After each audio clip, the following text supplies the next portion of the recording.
So no one knows what causes Chiari. There's some hypotheses about different parts of the disorder. So Chiari is named after a physician.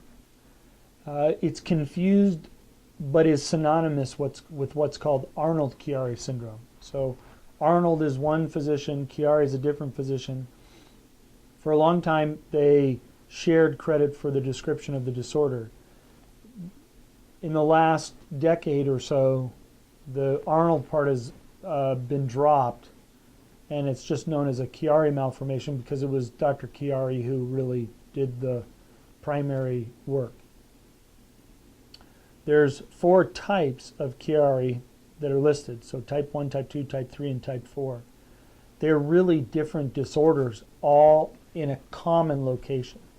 So type 1 is where the bottom part of the cerebellum, called the tonsils, which are paired structures, are below the level of the opening in the skull, called the foramen magnum. So the only thing that should be traveling through the foramen magnum at the bottom of your skull is your spinal cord. In people with type 1 Chiari, they have their cerebellar tonsils too low. Now, why it's too low is not clear. Some people say, well, the tonsils are too big, the cerebellum's too big, there's not enough room for it. The flip side to that same coin is, well, the skull in the back is too small. It's a volume problem. If you had enough volume, you'd be okay.